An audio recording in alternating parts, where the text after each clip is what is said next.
صباح الخير ومساء عليكم.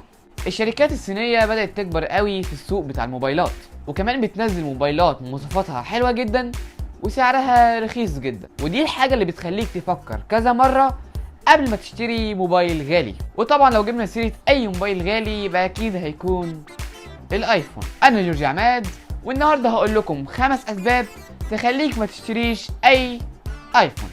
من غير ما نضيع وقت خلينا نبتدي.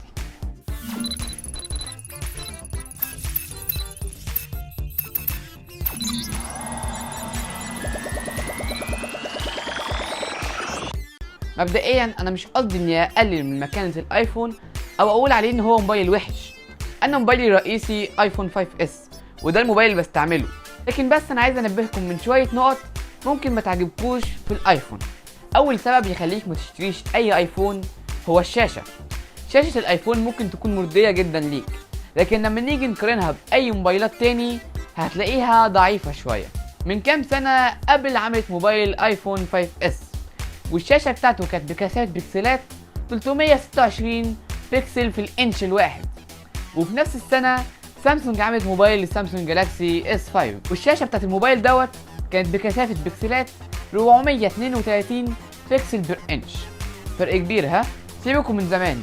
دلوقتي اخر موبايل من ايفون هو الايفون 7 بلس، واخر موبايل من سامسونج هو السامسونج جالاكسي S8 بلس.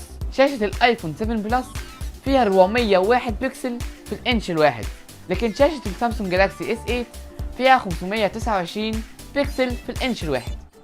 يعني احنا لو قارنا الايفون 7 بلس بالسامسونج جالاكسي S5 هتلاقي ان السامسونج جالاكسي S5 اللي اتعمل من كذا سنة فيه بكسلات اكتر من ايفون 7 بلس اللي المفروض هو احسن موبايل من شركة ابل. تاني حاجة مش هتعجبك في الايفون هي بطاريته.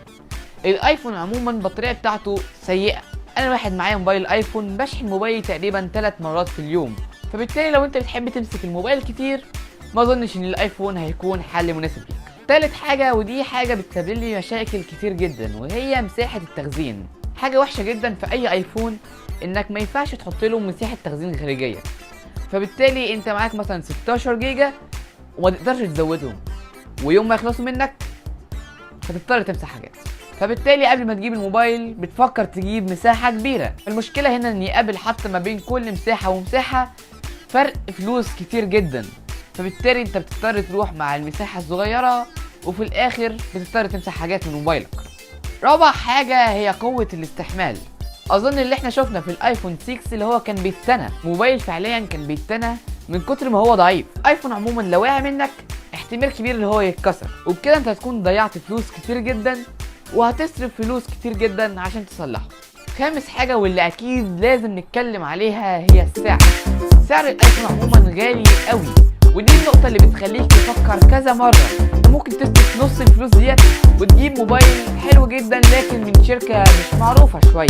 فلو انت عايز تجيب ايفون فكر شوية كده. نكون وصلنا لاخر الفيديو، يا رب يكون الفيديو عجبكم. لو عجبكم الفيديو ما تنسوش تعملوا لايك وتعملوا سبسكرايب في القناة عشان تشوفوا كل جديد فيها، وما تنساش تعمل شير للفيديو عشان الناس كلها تعرف عيوب اي ايفون. كان معاكم جورج عماد مرة تاني واشوفكم ان شاء الله في الفيديو الجاي. سلام.